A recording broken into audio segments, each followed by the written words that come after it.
Welcome into Giants Postgame Live, brought to you by Hackensack Meridian Health. Keep getting better, live from MetLife Stadium. My name is Madelyn Burke, alongside the Super Bowl champ Shaun O'Hara. And Shaun, the Giants opened their 100th season, the franchise's 100th season, with a 28-6 loss at home to the Minnesota Vikings. Obviously not what you want to see in week one, but overall, what are your reactions? Yeah, Madelyn, this was a tough start to the season, and with all the energy and the excitement of the 100 seasons of the New York Giants, also at halftime revealing the top 100 players, you could feel there was energy and excitement, but the Giants offense just could not get any rhythm. They couldn't get anything going. It was drop passes, it was missed throws, it was penalties. They had 3 pre-snap penalties in the first half alone, and you just felt like they were just really struggling. It seemed like there was a lot of rust. Even Brian Daboll, he had a delay of game. Maybe he was late getting the play call in, so it's his first time calling plays with Daniel Jones down on the sideline. So there was a lot of new things going on for the Giants offense. I get it, but they've got to be better. And this was very ugly. It looked very sloppy at times. I thought the defense, Madelyn, they played well. Dexter Lawrence showed how impressive he can be. He's unblockable at times. And again, they got another takeaway. They led the league in takeaways last year, so I think that was good to see. But This is really disappointing performance and outcome to start the season against the Minnesota Vikings, who, let's face it, Sam Darnold probably wouldn't have been the starting quarterback if J.J. McCarthy hadn't hurt his knee.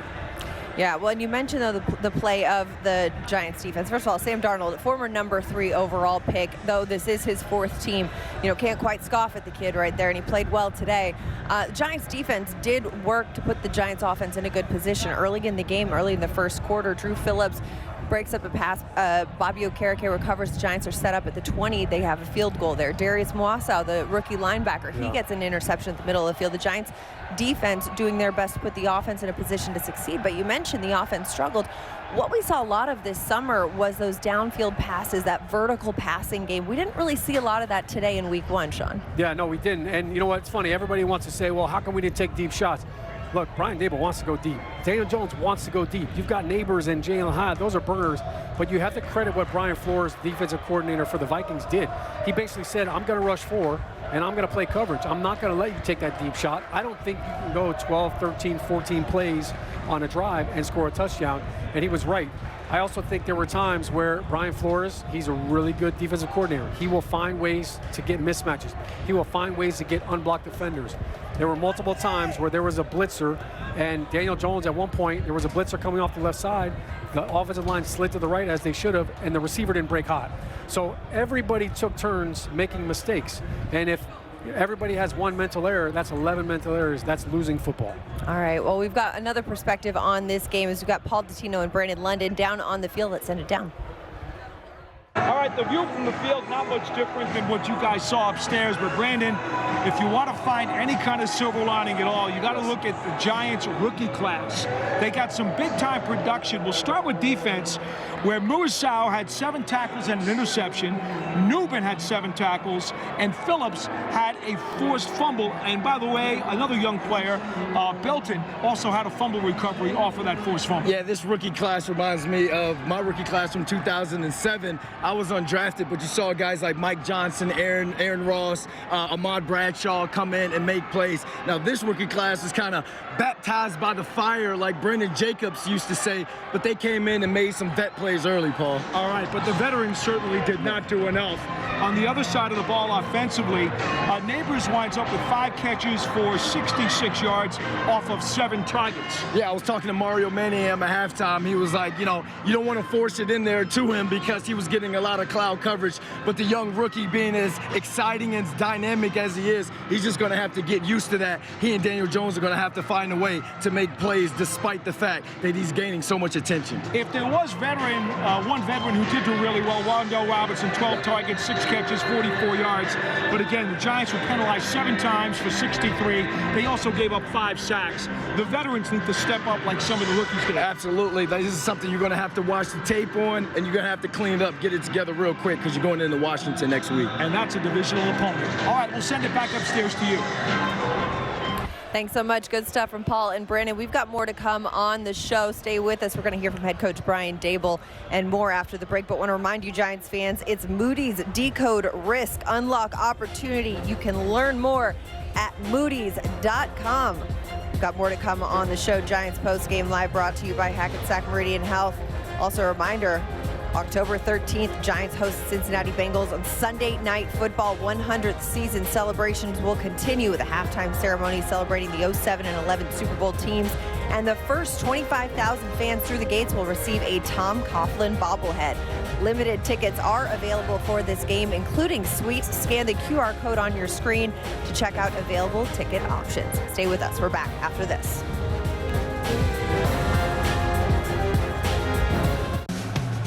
Welcome back to Giants Postgame Live, brought to you by Hackensack Meridian Health. Lawrence Taylor walking out with the captains for the coin toss ahead of the Week 1 Giants matchup against the Vikings, kicking off the 100th season of the New York Football Giants franchise. LT, of course, the #1 player in the 100 greatest players in franchise history. Joined by a couple other players on this list: Super Bowl champion Shaun O'Hara, Super Bowl champion Carl Banks. I'm Madelyn Burke. Welcome back to the show.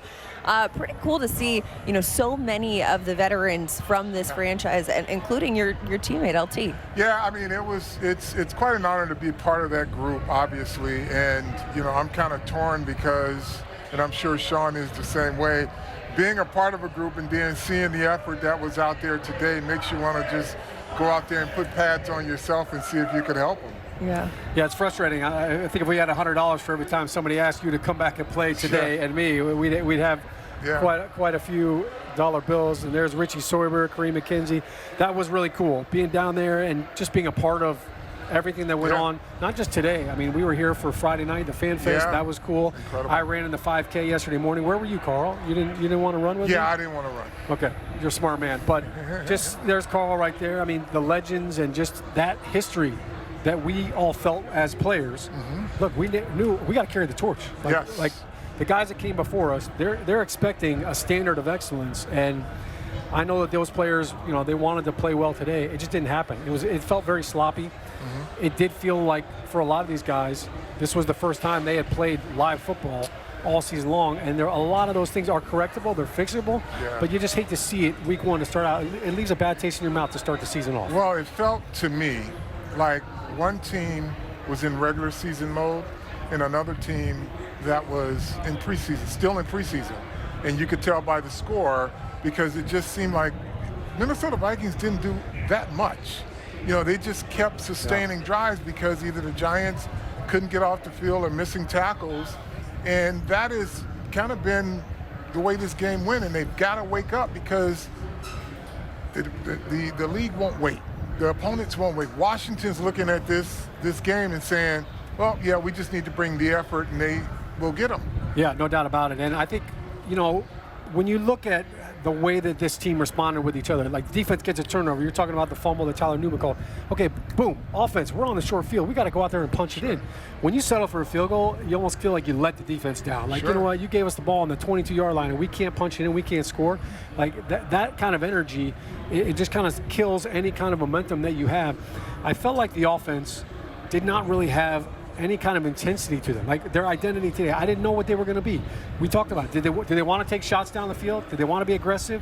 Do you want to pound the ball and build off the play-action pass? I think there was a lot of back and forth, like who are we going to be? And I was waiting for somebody to take charge. I mean, I think Neighbors tried to get a little energy. Wandale looked like Sonic the Hedgehog out there. He had all kinds of bursts. But this offense needs to establish an identity, and they need to start playing better altogether. Absolutely, and we'll see it as it continues to unfold. And as our show continues to unfold, we'll talk about it a little bit more. But right now, we're heading to break. We got to take a little time out here. But Giants fans, the 100th season book titled New York Football Giants, The People, The Moments, The Traditions is now available exclusively at the Giants online shop. This book explores the top 100 players of all time, unforgettable games, and stories that have defined the franchise for the last century. Visit the Giants online shop to get yours today. After the break, head coach Brian Daboll is at the podium speaking to the media. We'll hear from the head coach and more on Giants Postgame Live, presented by Hackensack Meridian Health. Keep getting better. Let's join the Giants text alert community for breaking news, sweepstakes, ticket offers, and important game day information. Just scan the QR code or text Giants to 201-636-1569 to get started today. Welcome back to Giants Postgame Live, brought to you by Hackensack Meridian Health Center. Madelyn Burke, Carl Banks, and Shaun O'Hara with you. Let's send it down to the podium as head coach Brian Daboll is addressing the media. Okay. Obviously not the way we wanted to start. A disappointing game. A lot to clean up, and that's what we'll do. Coach, I know you always say you want to recognize you want to watch the replay of things. Did you get a chance to look at the iPad after the pick six? And if so, what did you see? Was it a different scheme they ran, a good play out there? He made a good play. He jumped up, and we were throwing a look pass out to Wandell, and came off the edge, jumped up, made a nice play. It looked Dave's like he had a lot of low balls in the dirt, Daniel. What did you see out there without looking at the film? Yeah, I'd say that I'm going to go back, watch the tape, see what we can do better. Obviously, there's a lot, so that's what we'll do. Starts with me. Did you ever consider taking Daniel out of the game? No. You look sort of unsettled, indecisive. I mean, I know you watched the tape, you're calling the plays. Did you see, were they doing something different than you guys expected defensively, and why do you think that was? No, they actually didn't pressure that much. They pressured a few times. Again, I'm going to go back, watch the tape, try to make the corrections and be better. Brian, you spent a lot of the offseason, you put an emphasis on throwing the ball down the field. You threw, I think it was 0 balls, 20-plus yards in the air. Yeah. Why do you think that was? Yeah, I mean, look, we're going to go back and watch it. We've certainly called plays. Sometimes they've taken them away. We got to do a better job all the way around. It starts with me. Or was it something you? Well, they played a bunch of soft shell, split safety stuff. They did so. But again, I'm going to go back, watch it. We can do everything better, but it all starts with me. Even though they play that, do you still want to see your team take some of those shots down the field? Is it something at times where you have to take that risk and you have to? Yeah, I want to see us play as good as we can play, Jordan, whatever that may be. And we didn't do that today. Can you talk about the 9 penalties that you guys had today? Yeah, penalties hurt. Either keep drives alive, back you up on offense, get put in, unfavorable situations. So a lot to clean up. Overall, Brian, what would be your message to your team after this ball game? Yeah, I thought we prepared well. I thought they did good effort. I thought the defense played hard. We gave up a pick six down there, and but there's a lot of things to clean up. So again, I got to do a better job all the way around, and that's what I'll do. Any additional disappointment in it being a night for the 100 best players in franchise history and a celebration of team history? I think when you lose, you're always disappointed. So, again, had a good week of prep. Came out, didn't get the job done today, and that falls on me. Brian, this team seemed eager to, there's a lot of negativism outside the building about what this team can be. This team seemed eager to try to quiet that. And the boos fairly early, and then, do you think that maybe unnerved some players a little bit? No, look, our job is to go out there and perform, and we didn't do that. Brian, what did you see out of Darnold today? They kept him in good situations. He made a couple nice plays down there to Jefferson on the V route, and they stayed on track. Didn't have that many plays, but did a nice job. How did you feel about the protection of Daniel Jones with the sacks? Yeah, I thought, again, let me go back and look at it. I thought the line communicated well. There might have been 1 or 2, but sacks are a team stat. What was the thought process in the back-to-back quarterback runs there and the ball around midfield in the second quarter? Yeah, we've been working on this one for a while on third, and I'd say 1 to 3, a little trap play from empty. So that was going to be one of our first third down calls. We've practiced it and didn't finish it. What do you say to the idea that this is an extension of last year? It looked very similar offensively, just in general. I'd say last year. Focused on this game, and a lot to clean up, obviously. Right, on that drive, why did you punt there? It was 4th and 3 from the 49 thing. Thought it was the best thing to do. Coach, when you go back and look at it, are you looking to see if the receivers are finding the soft zone to sit versus keep drifting? It looked like a few times they drifted given the way the zone was playing. Yeah, I'm going to have to go back and look at it. I know Wandell was in the right spot most of the time on some of that soft stuff. But again, let's go back and watch the tape. A lot to fix. Brian, how did you think Neighbors looked out there today? One more time. How did you think Malik Neighbors looked today? Yeah, again, we just got done here. He made plays on the ball when he had an opportunity to, and we'll go back and look at it. Brian, where's your confidence in Daniel right now? Yeah, I'd say just overall we have to do a better job, and that starts with me. How concerned are you about his confidence level, if at all? Yeah, I'd say, look, we got to do a better job all the way around.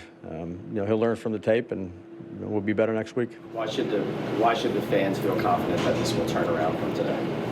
Yeah, look, I can't talk for anybody else. I know what we're going to do. We're going to come back in on tomorrow morning, go to work, learn, have a good week of practice, and do everything we can do to get ready for week 2. This was your first game calling the plays, not in the preseason, first time. Yeah. Did everything go well, in the communication and all that stuff? By a lot and didn't score, so it wasn't good enough. As far as just the mechanics of it?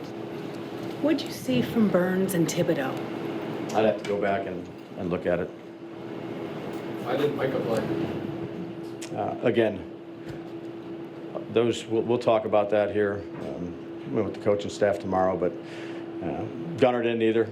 Gunnar got hurt in pregame, fielded a punt. So we'll have discussions about that. So you saying that Micah was injury related? You're kind of grouping him in with Gunnar. Yeah, I'd say we're going to meet here tomorrow, and we'll discuss it. Was he available to play then? Like, were you okay with him playing physically like that? Yeah, I'd say they had 51 plays. I'd say we're going to go with Darius to start out, see how it went, and that's where we're at with it. This Gunnar, was that a big surprise? I mean, he came in with the injury, and he just really... Yeah, no, it just happened. It happened in pregame. I walked over to him, saw it happen, went in, checked with the trainers, and couldn't go. Did you feel that left you short? I mean, Darius has done it, but he didn't look very comfortable back there. Yeah, that's our backup. So. Brian, why do you guys only have 51 men on the roster? Yeah, it was roster management relative to some of the guys that we released or put on the practice squad. So we'll revisit that tomorrow.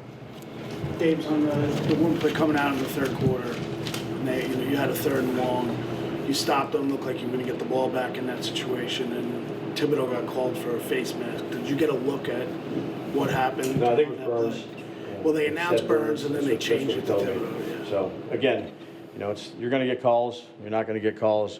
At the end of the day, we got to do a better job. It starts with me.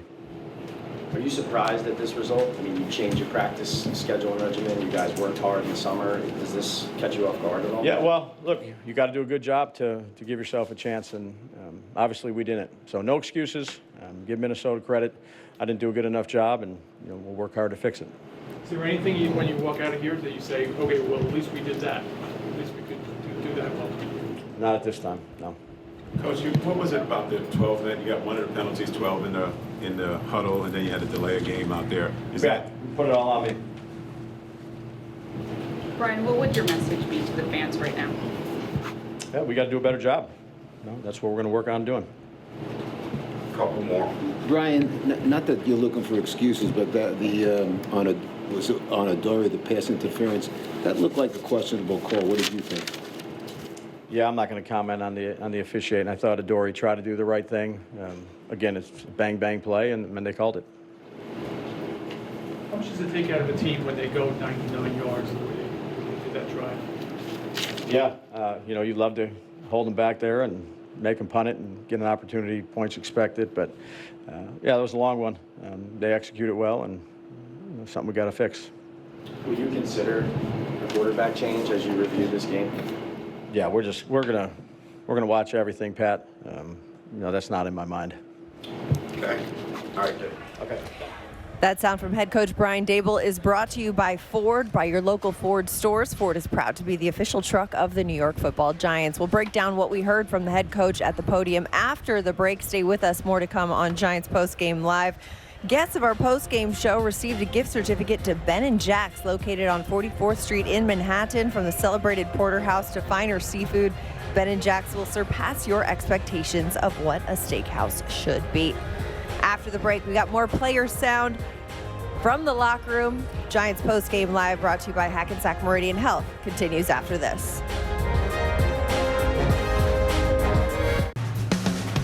Well, a couple more members of the Giants' 100 greatest players of all time. Quarterback Phil Simms, quarterback Eli Manning. A few Super Bowls between those two, ringing the bell to start the game today, Sunday afternoon at MetLife Stadium, as Giants took on the Minnesota Vikings in Week 1 here at MetLife Stadium. Welcome back to Giants Postgame Live, brought to you by Hackensack Meridian Health. Madelyn, Burke, Carl Banks, and Shaun O'Hara hanging out.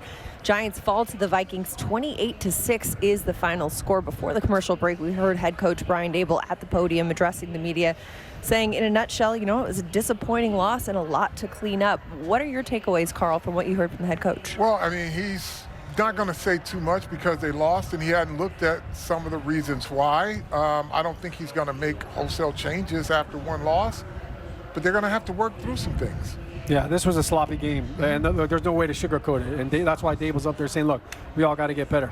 There's things they've got to do coaching-wise. They got to do better. But player-wise, they just look sloppy. There's no other word for it. Like, everybody took turns making a mistake. Offensive linemen's messed up. Daniel Jones had a couple missed throws. Even when he had some good throws, we had a couple drops. Jalen Hyde drops a ball that hits him right in the hands. Tight end had her dropped early on. So everybody was taking turns with the my bads. And you pile those up, and when they accumulate, now you get the L. But everybody wants to kind of pin Daboll up now. Hey, say something about this. And now the daggers are out for Daniel Jones and Daboll because he's calling plays. Look, we get it. But just slow your roll. Like, take a step back from the ledge. Like, it's week 1. Look, Would you call it sloppy September? Yeah, it's sloppy September. The first 2 weeks of the NFL season, nobody can block, nobody can tackle because nobody played in the preseason. But I just look at this and I say, look, how you start the season, you're not as good as you think you are if you won this week, and you're not as bad as you think you are if you lost this week. I've got a Super Bowl ring on a team that we started out 0-2. I don't want to get there. I don't want to see that this year. But, look, it's week 1. There's a lot to clean up. They will get it cleaned up. Absolutely, absolutely. In the offense, we've talked about Brian Daboll calling the plays this week. The defense we talked about as well. Carl, we got a couple of players in the locker room talking right now. We got Brian Burns and Kayvon Thibodeau. Let's send it down. No, yeah, we knew what kind of game they were going to play, what they were going to do coming out. They didn't really switch too much off of the track, off of the game plan. So, yeah, that was pretty much it. A lot, obviously, goes into the score, but you guys come out of the game, I think, without a sack. Is that? We did. Dex had a sack. Dex had a sack in real early first series. Other than that, we were around him. I got a couple hits on him. KT got a couple hits on him. It was just hard to get them off their game plan and get them off their track. They did a good job at executing what they wanted to do, and that's play action, shots to 18. Try to lower you down with the run game, and they kind of did that. So. We just got to keep going. We got to be honest with the film. We got to be, we got to address the facts and just get better for next week.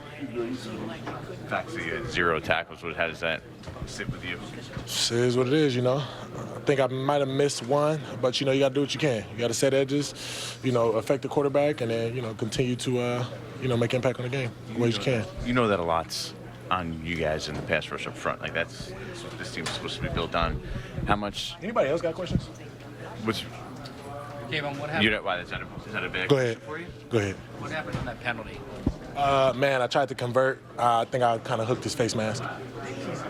How tough is it for defense to give up a play like that, at least with 99-yard drive?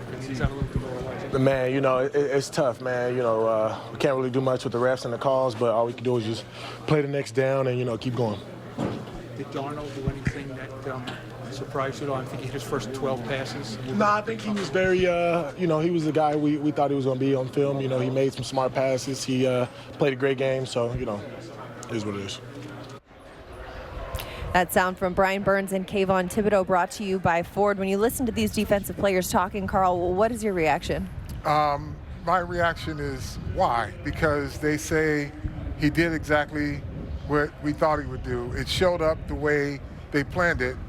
So the question is, why didn't you play better against it? If they did everything that you prepared for, they did it better than you were able to obviously execute on defense. Well, I'll add to it. They're going against 2 really good tackles. Like, Brian O'Neill is one of the better right tackles in the NFL, and Christian Darrisaw is a straight beast and left tackle. So that's always a factor in there. Look, as a defensive player, you don't ever want to come out of a game with like really no stats or anything. Right. Like you want to have an impact, whatever that may be. One game it might be 3 sacks. One game it might be a couple of quarterback pressures, or like you said, set the edge. If I'm spilling everything inside, these guys are getting all the stats. Sure. I'm doing my job. So I think for Thibodeau, look, he wants the action. He wants to be that guy making the plays. He's got all kinds of celebration dances. We know. We want to see that too. But that's frustrating for a defensive player. If they're running away from you all game, what are you supposed to do? Right. Giants defense registering just 1 sack. Dexter Lawrence getting that pressure early on in the game. Not what they want to see from this game, but again, it is just week 1. We've got more to come here on the show. Giants Postgame Live brought to you by Hackensack Meridian Health will continue after this short break. We're going to hear from Giants quarterback Daniel Jones, that and much more on the broadcast as we take a look at some more of the great players of the Giants franchise, the 100 greatest players represented here at halftime. More to come.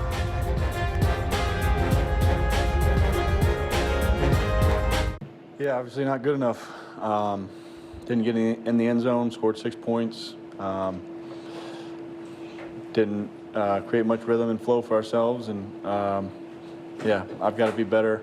Certainly got to play better, give ourselves more chances to make plays, and execute more consistently. What was your conversation? Just trying to get the ball out to Wandell. Yeah. What was your conversation like with Coach Dable after the game in terms of where things are and where things are going?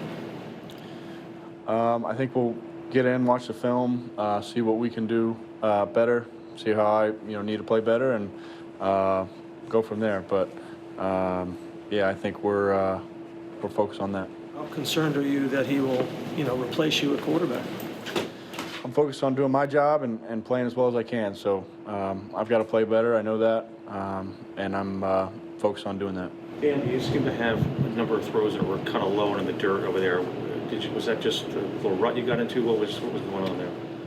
Yeah, I just got to keep my balance and make a good, accurate throw. Yeah, I'll certainly look at that and need to correct it.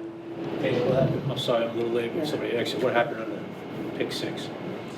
Yeah, just trying to get the ball out to Wandell there on the screen. I'll look at it, see if I can get it out quicker.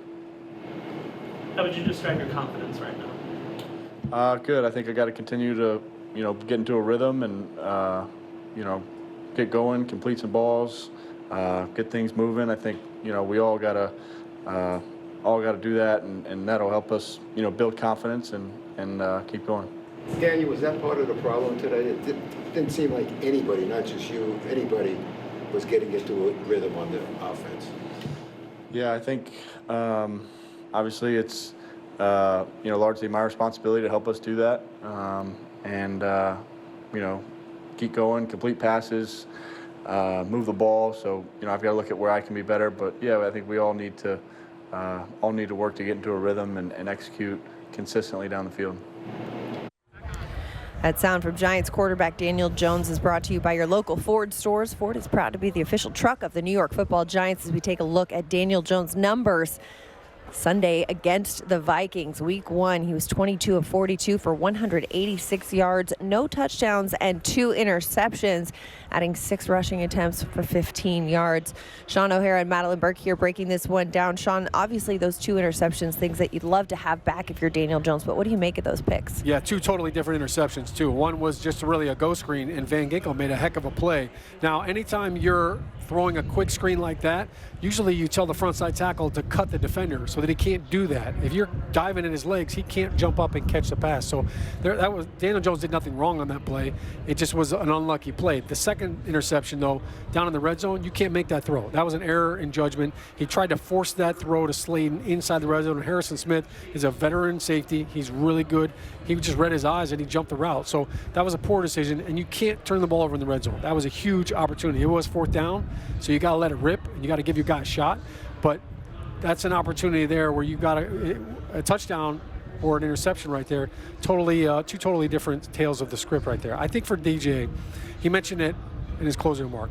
Rhythm, all right? We've got to clean things up, but we got to get rhythm. And when you have rhythm, then you have confidence. This offense didn't look like they had any confidence. The running game really wasn't there, 3.5 yards on the ground per carry today. So they didn't really establish anything up front. And Daniel Jones throwing the ball 42 times, I don't think that's the offense that they want to be. This offense needs to be more run the football, a little more play action, now get the quarterback zone read in off of those wrinkles, and I think that rhythm is what they really need to get back to. But for Daniel, look, it wasn't all on him. He's going to take all the blame as quarterbacks get when you lose, but there were drop balls, there were penalties, there were guys that weren't open. There were times where Daniel Jones was standing back there burping the baby, and nobody was open. He had all the time in the world. So everybody can do their part to get better. Absolutely. And one of the players that he did get the ball to a couple of times today, Giants rookie wide receiver Malik Neighbors. Our Paul Dottino's in the locker room catching up with Malik. Let's sit it down. Malik, what did you think about your first regular season NFL game in terms of the tempo, the speed, and how you think you did personally? I feel like I did pretty well for my first game. Tempo slowed down since I first got out there, but still a lot of stuff to learn, still a lot of stuff to go look over the film and fix. What kind of stuff did you see from their defense? I mean, it's clear everybody knows who you are, so there must have been some things that they were throwing at you that were maybe a little bit more complicated than the preseason. I mean, nothing different than I saw on film. A lot of junk Tampa, really a lot of cover two. We just got to capitalize and stay on track, really. I mean, we beat ourselves today. We had a lot of penalties that we need to fix on. So, staying from backed up, when you backed up, it's kind of hard to get right on track, so we got to stay above the sticks. Yeah, always difficult when there's so many penalties, but what do you think the other factor was in terms of being bogged down offensively? I know it also hurts to have to play from behind all the time. I mean, we got to catch the ball. We had way too many drops, including myself. I had one. But, when we get that opportunity to make a plays, we got to make those plays, and we didn't do that today. It was multiple things. We had multiple penalties, negative plays, sacks. When you have those are drive killers. It's hard to get in the rhythm when that happens, so we have to do our best to eliminate those. Andrew, we've seen so much happen in practice in the last month, though, that looked like it was functioning well. So how disappointing and surprising is it that you guys did get kind of caught in the mud today? I wouldn't say it's surprising when that happens. Anytime there's penalties and negative plays, it's hard to overcome in this league. They played a great game on defense as well. So when we're beating ourselves, it's really hard to compete. That sound from Malik Neighbors and Andrew Thomas, brought to you by your local Ford stores. Paul doing a great job catching up with the players in the locker room. But Shaun, as an offensive lineman, I got to ask, this is the first that we have seen this new look Giants offensive line. What are your takeaways? I saw glimpses of good, and I saw opportunities where there was poor execution. And I think, look, Andrew Thomas is obviously the best offensive lineman for the Giants right now, but he's got to be a little bit more emphatic. And look, like, the accountability's got to be there. Now, look, this is a new kind of founded offensive line. We've got 2 new starters in there, and you've got a new offensive line coach in Carmen Brasillo. So I think there has definitely been some improvement in the consistency, but this offensive line needs to take better care of Daniel Jones. Like, there were too many times where there was an unblocked guy, or there were guys that were hitting Daniel Jones as he was throwing the ball. Those are things that you have to shore up to give your guy confidence and let him know that, hey, I can hang back in there and my guys are going to protect me. I think the run game, there's got to be more there. There's got to be more push. They need to be a little more physical in that aspect, because if you get that going on early on, then your coach and Brian Dable as confident in coming back to those run plays later on in the game. Absolutely. Got to keep confident. Building confidence, identity, and momentum seems to be the theme. All right, we've got more to come. But first, I want to remind you guys, Giants fans, check out the Eli Manning Show presented by Panini Prism Trading Cards. All you have to do is subscribe to the Giants YouTube channel. Catch all of the new shows. It's the Eli Manning Show. Subscribe today. Check out the latest episodes featuring Shaun O'Hara. Season 4. Season 4. Let's ride.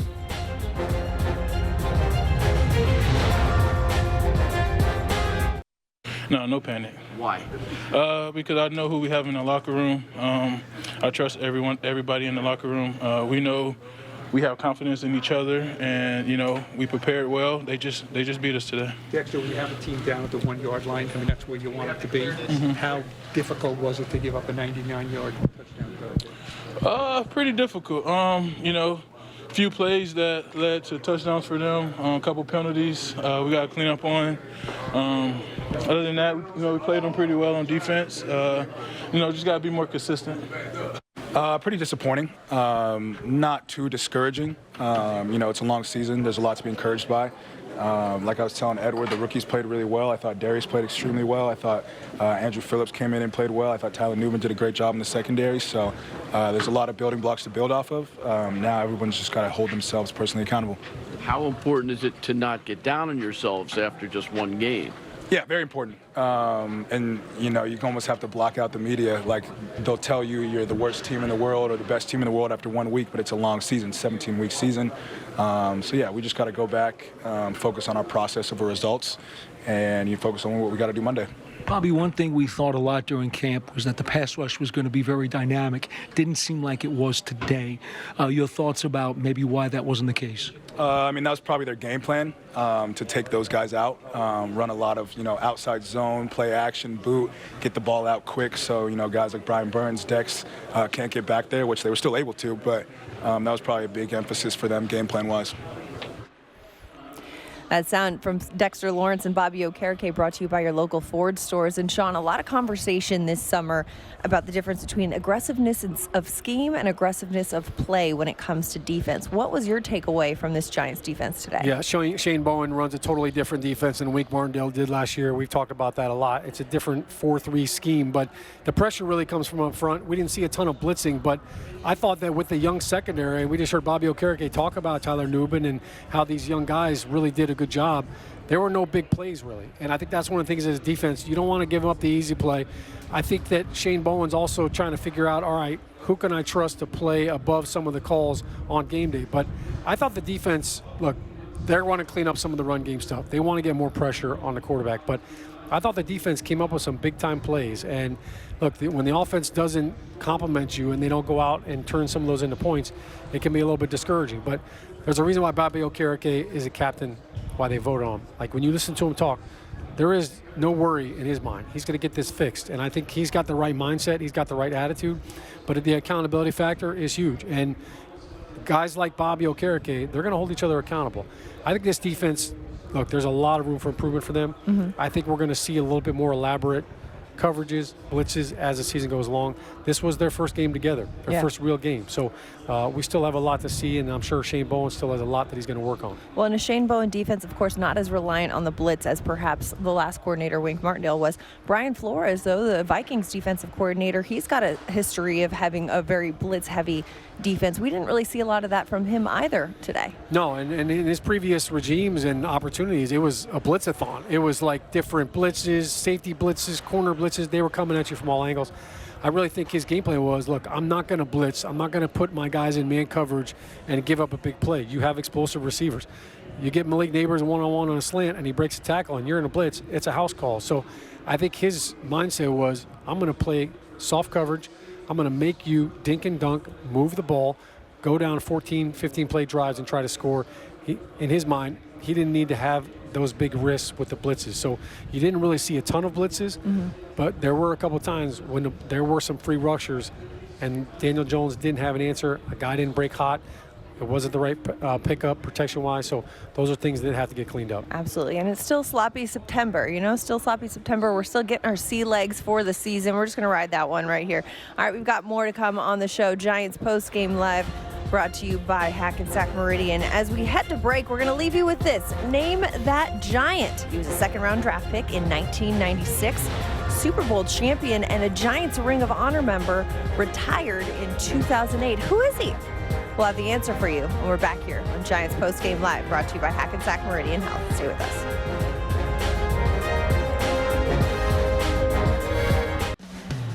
Well, before the break, we left you with this. Name that Giant. Shaun, I need your best guess here. He's a second-round draft pick in 1996, Super Bowl 42 champion, retired in 2008, and is a Giants Ring of Honor member. Yeah, I mean, he's a teammate of mine, Super Bowl 42 champion, and he was on the team. I think I know this one. This is my boy, Amani Toomer, the GOAT. Boom! Let's get the reveal. And happy birthday, Amani Toomer. Today is Amani's 50th birthday. Wow. That's a big one. Oh, he looks great. He looks great.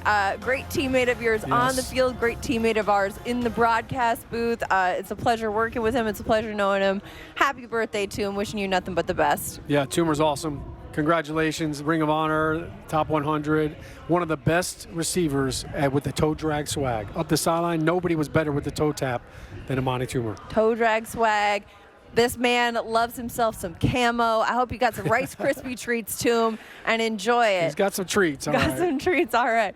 All right. Well, this one is in the books. Week 1 is in the books. 28-6 loss to the Minnesota Vikings. But we turn the page to next week because we've got another contest on the docket. And, of course, it's a division game, Shaun. Yeah, Washington Commanders. And, look, it's couldn't come at a better time. Giants need a win week 2. All right, you don't want to start out 0-2. They've always had good games against the Washington Commanders. And I feel like that's always kind of been a team that we've had their number. But, look, it's a different breed down there now. Dan Quinn down there. Adam Peters is running the show as a GM. They've got a whole new talent on that roster. They've got Austin Eckler. They've got a bunch of really good weapons. Terry McLaurin is a stud. So they're playing the Tampa Bay Buccaneers right now. It's going to be a big challenge on the road. So offensively, anytime you're on the road, you've got to run the football. You got to start fast, and that's what they're going to need to get a W. Well, and also you got Giants rookie wide receiver Malik Neighbors out of LSU going up against his college quarterback Jaden Daniels out of LSU, who's getting the start in Washington right there. That's like a little friendly rivalry as well. Yeah, I'm sure there'll be a jersey swap of some sort after the game. But anytime you're going up against a young quarterback like that, if you're Shane Bowen, it's like, okay, let's see what this kid can handle. What can he see? What isn't he seeing? They're probably going to blitz him a little bit early and often and just see, does he have a grasp for the protection and the offense? But look, Dan Quinn is also a really good coach. So this is going to be a different looking Commanders team than we've seen in the past. As tough as week 1 was for this Giants team, I know they've got a lot to review on the tape, but a division game holds that much more weight in the grand scheme of things, right? Yeah, it certainly does. And also, let's be honest, like we just heard the media coming after Dable. They're coming after Daniel Jones. You've got an opportunity to put out all those fires, put out all those conversations right now. And I think that's really the mindset. Look, let's get back to work. Let's clean this stuff up. We're a much better team than what we just showed at home against Minnesota. Let's go out there and put our best foot forward against the Washington Commanders. In a nutshell, the point of emphasis on the practice field this week for the Giants. Point of emphasis is we got to play faster and cleaner. No mental errors. We've said sloppy probably 100 times. They've got to clean all that up. Look, the intensity is going to be there. I have no doubt about it. But you can't beat yourself. No mental errors, no turnovers on the road. Absolutely. No mental errors, no turnovers on the road. We're just turning the page to week 2. Lick it. As the Giants are going to lick it, flip it, move on to Washington. We swipe it. We don't turn pages anymore. We swipe. For Shaun O'Hara, I'm Madelyn Burke. This has been Giants Postgame Live, brought to you by Hackensack Meridian Health. Keep getting better. The 100th season of Giants football is upon us. The Giants wore their legacy red throwback jerseys. We had legends in the building. Eli and Phil, a flyover, Shaun. What an iconic moment. Yeah, this special day. Bill Parcells, Lawrence Taylor, Tom Coughlin was in the house. There's our boy. Amani Toomer. Happy birthday. The logo, epic. Just an unbelievable day for the Giants and their history. Absolutely incredible day. Thanks for hanging with us. We'll see you next week after the game for more Giants Postgame Live.